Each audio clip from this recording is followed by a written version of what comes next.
Hunter, Titus, Red, Max, Archer, Alessandra Ayala. Blue, Elizabeth Carly, Red, 5 years, Titus, Shannon, Max, Animal is Elizabeth I'm 5 years old. favorite.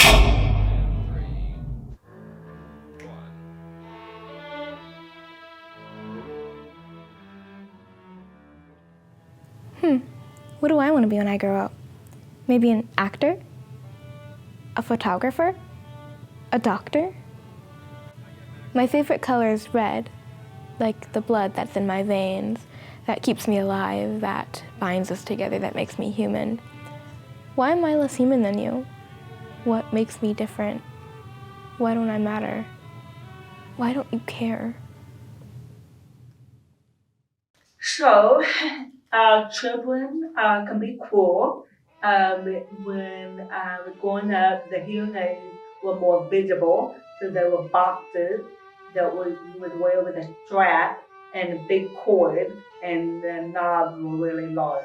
And so, children would make fun of it, or come brush by and tap on it, see if they could hear something, or say, testing, testing, 1, 2, 3, or just making fun of my appearance.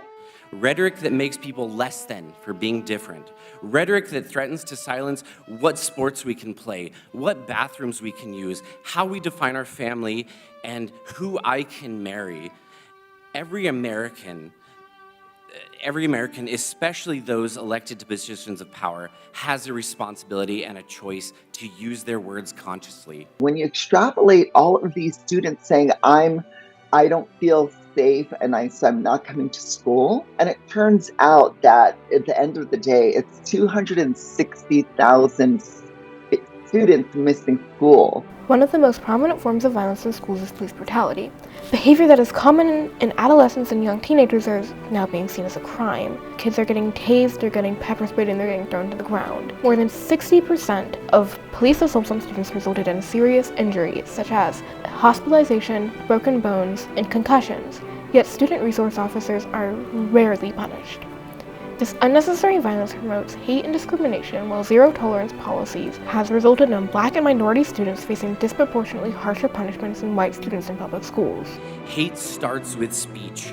The hateful rhetoric we've heard from elected leaders is the direct cause of the horrific shooting at Club Q. We need elected leaders to demonstrate language that reflects love and understanding, not hate and fear. I think that the designers, the teachers, start off by leading that example, and we accept everybody for who they are and we demonstrate what that looks like. We also have lots of clubs that help facilitate, the learners being able to figure out what their identity is, because I think that that's also key in accepting others, is knowing who you are.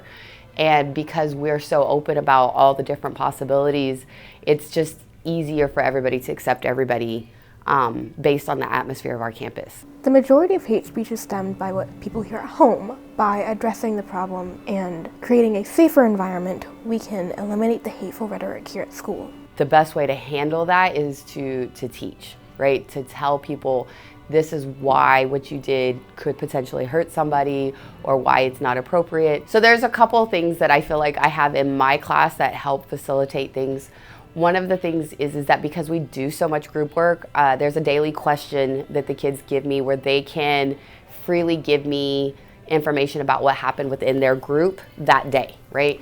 And sometimes it's about how well their group members worked, but sometimes I can get feedback about very sensitive things without anybody feeling like they had to come tell me, because it was done, I don't want to say anonymously, but nobody else knows that it was said other than me and the person who wrote it. So I think that gives people a freedom to say things that they wouldn't tell me just person to person in class. And if we teach kids and we have that strong relationship with kids, we are going to make them much better people, and that's what we want. The best way to create change is to teach. By educating, we can get rid of the ignorance that so often leads to the hate and discrimination that plagues our schools. In the end, after a long process of learning and understanding, our mother chose her children and accepted who we are.